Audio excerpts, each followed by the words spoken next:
Today, I want to talk to you about voice in writing. What is it? How to think about it? We'll go through a few different examples, and I'll give you tips for how to develop it. If you're new here, my name is Aaron. I'm a self-published author, and on this channel, I talk about the writing process as well as document my journey towards becoming a traditionally published author. At the moment, I'm about 45% through the second draft of my dark fantasy I'm working on, where a young woman has no memories of herself and is being hunted by Santa Claus. First of all, what is voice in writing? Simply put, it's how a piece of writing sounds when it's being read. There are three different types of voice that I'm aware of: character voice, narrator voice, and authorial or author voice. Character voice is how your characters speak in dialogue. You want your characters each to have a unique and distinct sounding voice, and the gold standard is when your reader is able to tell who is speaking simply by what they say without the use of dialogue tags. Narrator voice is how the book is written outside of dialogue, and I would argue that fundamentally these two are pretty much the same thing. Because you either have a character in the story acting as the narrator, or the narrator themselves are a character. You can treat it as a character. Your author voice or authorial voice is like a combination of the two of these over the entire body of your work. Now let's dive into how to think about writing voice. Specifically, we're going to talk about it in regards to character voice. It's really all about how your characters can convey an idea, in different ways. Consider what your character is actually trying to say, the core idea of it. I'm hungry. You hurt my feelings.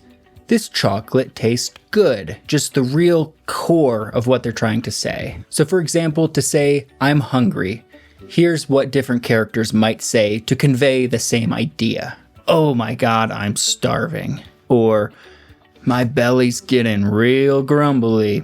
Or, if I don't get some food in me soon, this entire office is gonna be a goddamn war zone. So you can see how it's all the same thing being said, more or less, to different degrees, but it's conveyed completely differently and it carries some of the character's personality with it in the dialogue. How a character says something is informed by a lot of different factors, such as their beliefs and personality, who they're speaking to, and the setting that they're talking in.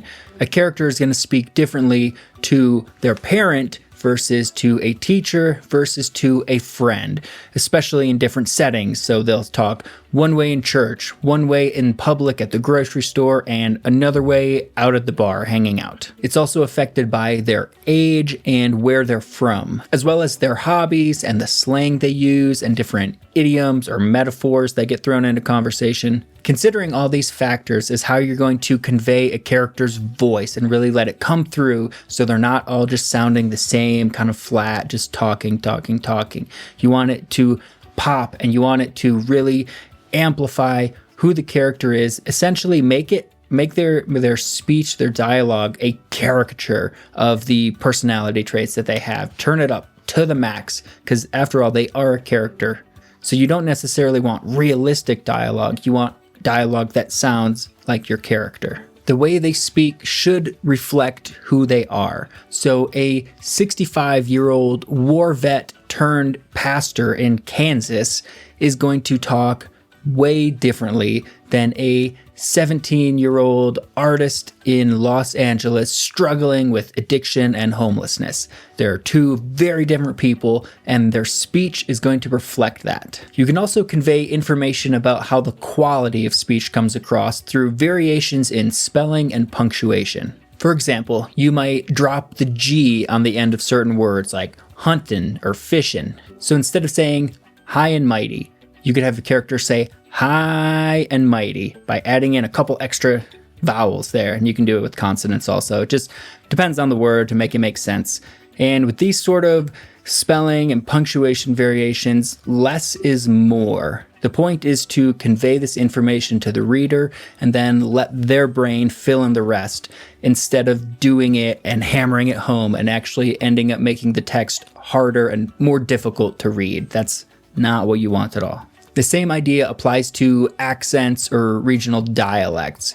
You don't have to be way over the top about it. Drop in a little bit here, a little bit there, and the reader is going to understand. For developing and finding your voice, first of all, it's naturally going to happen over time as you continue to read, you continue to write, and piece together things that you like, things you don't like, understand why certain sentence structure works for you, why certain other ones don't.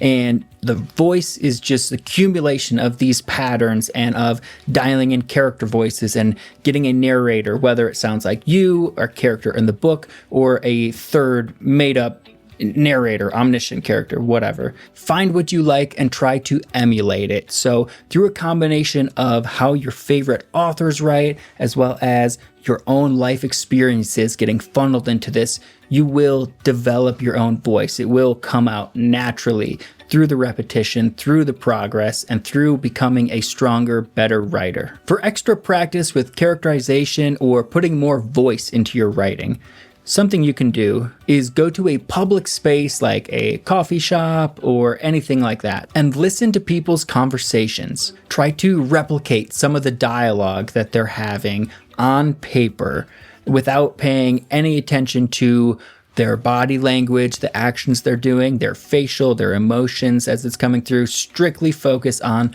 the words they're saying and how they're saying it. Capture it in your own words and don't be weird, like super creepy eavesdropping about it. Just listen to a little bit from these people over here and a little bit from these people over here, and really just understand how people talk, the different ways that they talk, and replicating that into your own writing. Doing this over time and working it into your dialogue, into your exposition, and just getting more comfortable with sentences you like and what you don't like will help your voice and style emerge. And you're gonna feel way more confident as saying, this is my piece of writing as a writer. And if you wanna learn how I edit the first draft of a novel, check out this video here.